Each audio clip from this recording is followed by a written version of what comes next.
Bienvenidos a la cuarta clase. ¿Cómo se encuentran? ¿Están encontrando cosas interesantes sobre ustedes y los demás? ¿Están viendo que no son los únicos que sufren? ¿Que los demás también? ¿No les reconforta saber que no están solos? En el último video, aprendieron sobre la mentira plantada en su interior. Me pregunto si han buscado la mentira en sus vidas. ¿Han descubierto cómo fue plantada? ¿Quién la regó? ¿Cómo fue fertilizada? Espero que hayan hecho ese trabajo y que continúen haciéndolo en el proceso de estas 22 sesiones. En la clase de hoy veremos algo muy diferente, pero casi lo mismo, porque de hecho es la agenda de Satanás para sus vidas. ¿Sabían que él tenía una? Oh, sí, son importantes para él. En la revista Time del 21 de octubre de 1991 había una afirmación muy osada. Yo creo que hay un diablo y que esta es la agenda de Satanás. Primeramente, él no quiere que tengamos hijos. En segundo lugar, si tenemos hijos, él los quiere matar. Si no mueren por aborto, él los quiere maltratados o abusados, física, emocional o sexualmente. De una manera u otra, él quiere destruir a los niños, porque ellos serán los líderes del futuro. Si se arruinan de jóvenes, entonces estos pueden transferir el daño de generación en generación. Entonces, al arruinar el sentimiento de dignidad y valor, se arruina la noción de quién es y todo sobre esa persona. Absolutamente, absolutamente. En realidad, las personas que han sido dañadas, las personas que han sido heridas, tienen sentimientos que no pueden describir, que no pueden nombrar. Tienen una gran sensación de tristeza y desesperanza, y no siempre pueden conectar esto con antiguas experiencias, y muchas personas no saben que pueden estar conectadas con experiencias previas, experiencias que se sucedieron al principio de nuestras vidas. Es curioso cómo podemos notar estas cosas en otro, pero tenemos dificultades para notarlas en nosotros. Yo noto algunas claramente en ti. ¿De veras? Oh, sí. Los primeros años. Tenía una larga lista con tus problemas. ¿Todos mis problemas? Sí. ¿Y cuántos identificaste en ti mismo? No debía verme a mí, porque si te reparaba a ti, no debía repararme a mí. De hecho, a decir verdad, yo no notaba ninguno en mí mismo. Estabas muy engañado, ¿cierto? ¿Engañado? Sí. ¿Por qué? Creyendo que eras perfecto y que yo era tu mayor problema. Pues no creía ser perfecto, pero sí creía que eras mi mayor problema. Sí, pues, desafortunadamente yo creía lo mismo de ti, que eras mi mayor problema. A decir verdad, si debo ser honesta, te diré que yo creía, después de todo, que era mi responsabilidad repararte a ti, porque tú habías salido de prisión, allí nos conocimos. Y si habías estado en prisión, habrías tenido muchos problemas allí. Y yo creía que Dios me había escogido para solucionar tus problemas. Entonces, para ti, que provienes de un hogar cristiano, y para mí, que provengo del otro lado del camino, eso te ponía en la posición de tener que repararme. Eso creo. Supongo que sí. Pues eso era un problema porque yo ya sabía que tenía razón. Y para la esposa del pastor, que iba a casarnos, tú habías hecho una lista de mis problemas. ¿Es cierto? Pues tenías todos los míos identificados. La verdad es que yo no tenía los tuyos identificados. Solo asumí que los tenía porque estabas Verás, ese es el problema. Tú asumías, y yo no tenía ninguno. Equivocado. Ambos los teníamos. Ah, sí. Nos sentíamos atraídos al dolor y la disfunción del otro. Las rocas en tu cabeza encastraban con los hoyos en la mía. Y la ironía de esto es que Nancy debía estar en lo cierto, por su vida, y porque Satanás tenía un plan para ella. Yo tenía que estar en lo cierto, por mi mentira y el plan de Satanás para mí. Pero hay una clave para todo esto. Para permanecer en lo cierto en una relación se debe sacrificar algo que es muy crítico. Para permanecer en lo cierto se sacrifica la intimidad. Pero verán cómo dije pero. ¿Yo no estaba en lo cierto? Lo estaba sobre los hechos y las cifras. ¿Había algo más además de los hechos y las cifras? Así es. ¿Qué? Sentimientos. No hablemos de eso. Sabes que no los tengo. Oh. Y entonces estabas en lo correcto al conocer los hechos y las cifras. Y yo estaba en lo cierto, estando equivocada todo el tiempo. ¿Oyeron eso ahora? ¿Que Nancy estaba en lo cierto, estando equivocada? Verán, crecí en un hogar donde sentía que siempre estaba equivocada. Parecía ser la causa de cualquier perturbación que ocurriera en la casa. Y cuando fui abusada sexualmente, sabía que estaba equivocada. Estaba dañada, estaba sucia. Y jamás estaría en lo cierto otra vez. Entonces las palabras que escuché temprano en mi vida me hicieron sentir que estaba equivocada, así que debía quedarme en lo que yo creía que era cierto, que es incorrecto. Entonces, para estar en lo cierto, debías estar equivocada. Ujú. Y para mí, para estar en lo cierto, debía estar en lo cierto. Mis hechos y mis cifras estaban correctos. ¿Que me hacían estar? En lo cierto. No. Tú estabas en lo cierto y yo... No. Pues así se supone que sea. No. Pero créanlo o no, era lo que usábamos, era la herramienta que usábamos para mantenernos a distancia emocional el uno del otro. Y para nosotros, Nancy estaba en lo cierto estando equivocada. Y yo estaba en lo cierto estando en lo cierto. Sacrificábamos algo muy preciado que ambos necesitábamos y deseábamos. Sacrificábamos la intimidad. ¿Y saben por qué lo hacíamos? Porque no teníamos ni un indicio, no teníamos el conocimiento.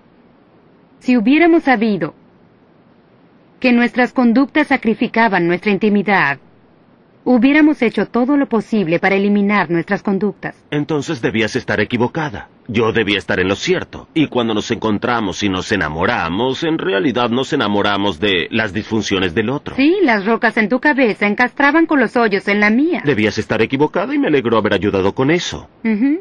Y yo estaba en lo cierto todo el tiempo y tú estabas deseosa de darme la razón. ¿Por Es qué? correcto. Porque estabas equivocada. Yo era una facilitadora, tú eras un reparador. Y como pareja, éramos un desastre. Wow. No hay duda en eso. Las personas heridas no pueden reconocer sus problemas, pueden reconocer los de los demás, pero no los propios. Y en general su defensa es no hay nada malo en mí. O el completo opuesto a eso, todo está mal en mí y jamás lo solucionaré. Pero no sirvo de nada. cada ser humano tiene deseos de conectarse. Oh, muchos deseos, sí. Y eso era muy frustrante, porque yo deseaba conectarme, pero no sabía que necesitaba conectarme. ¿Y cómo intentabas conectarte? ¿Qué es lo que los hombres usan para conectarse cuando no saben cómo hacerlo? ¿A través de la sexualidad? Exacto. Y yo trataba de conectarme, porque soy mujer, a través de emociones. Y eso me enloquecía.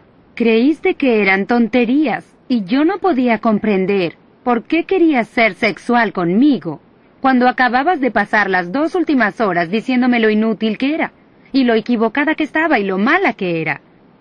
Y si era tan inútil, ¿por qué deseabas tener intimidad conmigo? Yo no podía comprender todo eso. Estábamos en un carrusel yendo cada vez más y más y más a prisa. Éramos una espiral en descenso. Y eso te mareaba mucho. Y me enloquecía. Sí. Porque incluso llegué al punto, debes admitirlo, incluso llegué al punto, en mi crecimiento, Sí, señor. en que admitía que estaba equivocado. Lo que te mantenía en lo cierto. Porque lo correcto es admitir cuando estás equivocado. No importaba lo que hiciera, estaba equivocado. No importaba lo que hicieras, estabas en lo cierto. Eso necesitabas hacer. Y de alguna manera terminabas Pero haciéndolo. estaba equivocado. Porque tú decías que estaba equivocado cuando admitía que estaba equivocado. Porque decías, oh, era tan confuso. Y es así para muchos de ustedes. Es tan confuso. Creen que están haciéndolo bien. Y terminan en otro problema. Y cuando creen estar saliendo de ese, y tal vez, como nosotros, regresan al lugar donde pasaron su luna de miel y se enamoran otra vez y las cosas empiezan a mejorar en casa, aquí viene otro problema y este es más profundo que el anterior. Y luego de un tiempo, se vuelve muy pesado. Sí. Y llega un punto en que se vuelve, otra vez esa palabra, desesperanzado. Correcto. Y no tiene sentido tener intimidad, no tiene sentido acercarse, porque no importa lo que hacemos, fallamos. Correcto. Entonces, ¿para qué intentarlo? A menudo, las personas se rinden o se convierten en solteros casados.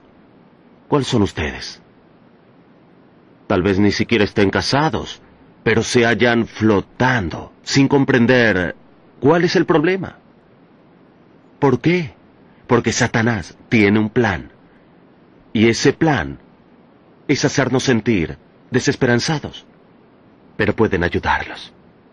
Sabes, cariño, tú y yo nos hemos sentado infinidad de veces con parejas con crisis maritales. Recuerdo una pareja en particular. Y nos frustramos con ellos por algunas sesiones. Y recuerdo una de las últimas sesiones que tuvimos, y realmente se convirtió en el ímpetu para el gran cambio en sus vidas. Algo extraño en mí. Me enfadé con mis clientes. Debes recordarlo. Muy claramente. Estaba sentada en el suelo frente a ellos. Ellos estaban en el sofá. Y entonces yo me había movido desde mi silla hasta un lugar más cerca a ellos. Ellos estaban enfurecidos uno con el otro. Y recuerdo mirarlos y decir, quisiera tomar sus cabezas y golpearlas una con la otra. Y eso los silenció y me miraron y dijeron, ¿ah? Y yo dije, ¿saben? Necesitan entender que ambos están diciendo lo mismo.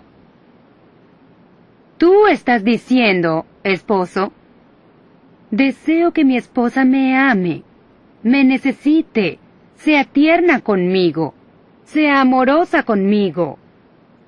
Y tú, esposa, estás diciendo, necesito que mi esposo me hable, pase tiempo conmigo, se siente en el sofá y beba té y hable sobre el día.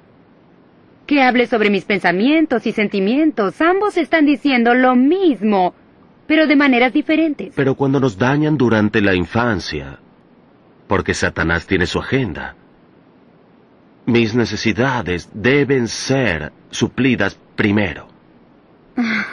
Entonces jugamos un juego en el que cuando tú suplas mis necesidades, yo supliré las tuyas. ¿No es así? Pero lo que no comprendemos es que mis necesidades son insaciables. Ella jamás puede suplir mis necesidades desde afuera, porque no podemos ser reparados desde afuera. Fuimos dañados en el interior. Allí es donde debemos ser reparados. Y, además, esas necesidades no salen de nuestra relación, de nuestro matrimonio. No. Vinieron mucho antes de conocerte. Y es probable que vinieran mucho antes de que tu madre y tu padre y tus hermanos te conocieran y te vieran. Vinieron de tu madre que no deseaba otro hijo. Y la distancia que un embarazo creó en la relación entre tu madre y tu padre. Esas emociones que tu madre llevó tuvieron un dramático impacto sobre ti mientras estabas en su vientre. ¿Cómo puede una esposa suplir la necesidad que tienes de una madre? No puedo. Y como eso faltaba, yo quería que tú la suplieras. Sí. Y cuando lo hiciste, o lo intentaste, me enfadé contigo. Porque entonces me veía como... Mi madre. Quien no te... ¿Agradaba? La resentías mucho, mucho, así es. Oh, Satanás tenía una agenda. Claro y que todo se desordena tan fácil. Y no nos damos cuenta de cuán aferrado está a los sentimientos en nuestras almas. Es correcto. Si Él puede dañarnos tan temprano, cuando está formándose nuestro carácter, entre el momento de la concepción y el final del 7º año, nos tiene justo donde nos quería, en su fuerte mano, apresados en una red de decepción y mentiras, de que no somos dignos y no valemos. Y como resultado, terminamos fallando en la vida. Esa es la agenda de Satanás. Y la agenda de Dios es, como lo encontramos en Jeremías, tengo un... ¿qué? Tengo un plan para ustedes. Y es prosperarlos, no dañarlos. Es darles un futuro y darles esperanzas. Dios los bendiga en su proceso de descubrir su futuro y su esperanza.